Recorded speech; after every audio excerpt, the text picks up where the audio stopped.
Today we're going to look at public versus private schooling. We'll talk about the schooling systems we've got in Australia and the government's allocation of funding. We're going to see if the funding actually equates to better outcomes. We'll talk about the strengths and weaknesses of each educational system. We'll also have a look at the countries that are doing really well in terms of education. Maybe we can follow suit. And lastly, we define our goal for a better, more equitable educational system and how we plan to make that possible. So, let's begin. Education in Australia is classified according to the sources of funding and administrative structures. Firstly, we've got public, otherwise known as government state schooling. This system provides free education to its students, with their parents having to pay some things like uniforms and services. There are two categories within a public system: open, which means there's no restrictions who can enrol, and selective, which only takes students who meet the high entrance requirements. The other schooling system in Australia is private or independent schooling. This is completely opposite. Students have to pay high enrolment fees, plus additional costs to go there.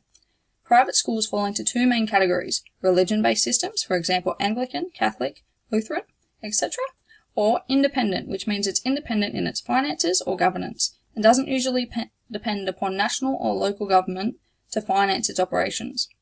By having both educational systems, the government hopes that Australians from all spectrums of wealth are catered for in getting an opportunity for education.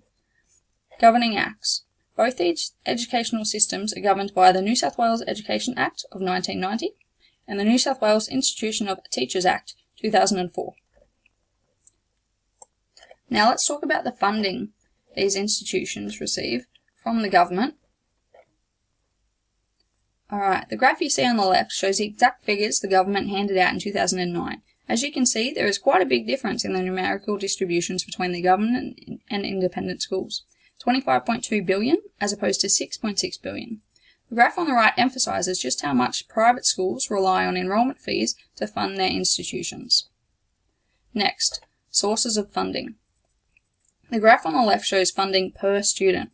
Now it may be a little deceiving and you might first think, hey, students in private schools get more funding, but that's not completely true. The second graph shows that although independent schools do get more funding per student, that is only because they, as a school, have less students than public schools. Public schools intake more kids, therefore less funding is going towards each student. Now let's see how the funding affects results. This graph presents results of students in both educational systems. The bottom results seen in the grey and the top results seen in the light blue. This graph shows the government schools are bottom heavy, as opposed to independent schools that are top heavy. These results emphasise that more funding does not equate to better outcomes, and that funding is only one factor.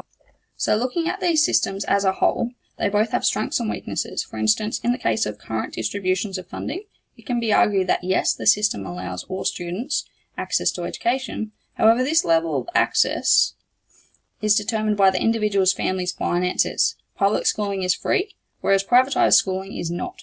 Therefore, families are forced to pay a price or not for the education of their children. As a result, schools and students have become socio-economically segregated.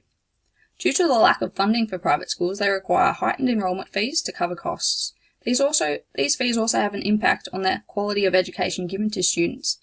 They enable the institution to provide greater resources and equipment for their pupils. The level of education is crucial to meeting value for money for parents and families. Funding currently for public schools, even though it is significantly more than that given to independents, it is still not nearly enough to provide equivalent standard of education, thus leaving a noticeable gap between the systems. In order to close the gap and provide all students with the same educational opportunities, the Australian schooling system requires changes in its levels of inequality.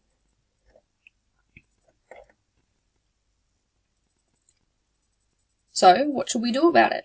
Well, let's start by considering the high-performing countries like Finland and Canada, that have no or limited institutional differentiation.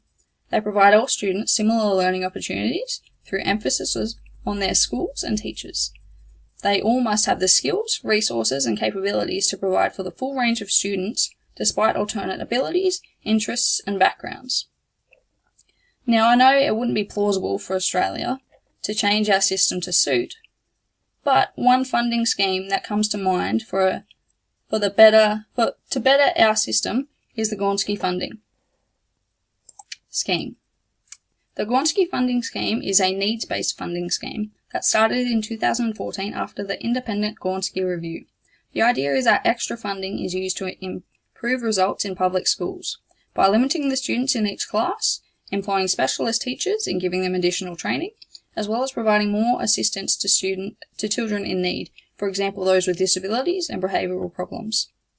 Now I can imagine that this program would have been beneficial. However, before it could even begin, the Turnbull government, mainly Liberals and Nationals in Canberra, cut Gonski funding, resulting in under-resourced schools being left unchanged and therefore denying enhanced opportunities for children. So what's our goal? Well, our goal is first and foremost about providing equal, or as close to, opportunities for our kids to obtain the best possible education they can. We want to provide equity within education and our educational system. Why is this our goal? Well, human capital discourse.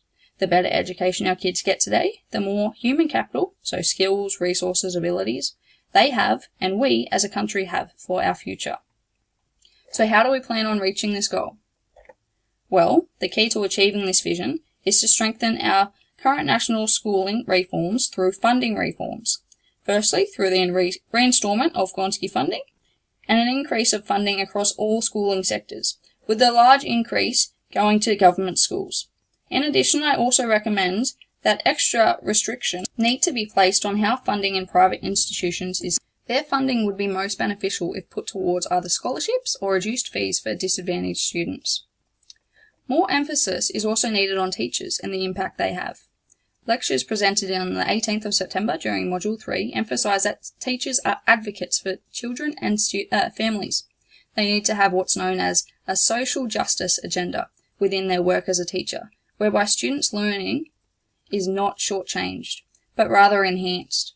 Not only do they follow curriculum and teach content and skills, they also encourage students to question things. If they see students struggling, they provide extra help and support, and if need be, they adjust their teaching style to a method that best suits the student. Just like teachers, the government also needs to be an advocate for children and families. They need to go out as activists and remember that their decisions make real difference in the educational system and the lives of people within it. When distributing the funding for our educational systems, the government and policymakers need to remain professional and remember that they are influential upon the success or failure of social covenants established between children and their families and that of their chosen institution. Social covenant referring to the relationships made and the abilities of each to provide what is needed for the other. The government and educational funding distribution teams need to use not only their knowledge and data collected, but also their own ethics and professional judgment. They need to consider the diversity between children and their families and better prepare a system that allows all individuals access to the best education possible. Professional judgment, requiring making wise and ethical decisions and weighing up all the information available to them and to make a decision about the best course of action. I acknowledge that it may be impossible to completely remove the current gap in our educational systems, but surely the Australian schooling system can employ the necessary strategies that the public schools so that public schools can get a greater access to a higher quality education. And not only that, they can also minimise the effect of market forces by helping more students from low socio-economic backgrounds to obtain enrolment in private schools. The students of today are our country's future. How could we not see the importance of investing in them? Quality education can only benefit our country. Thank you.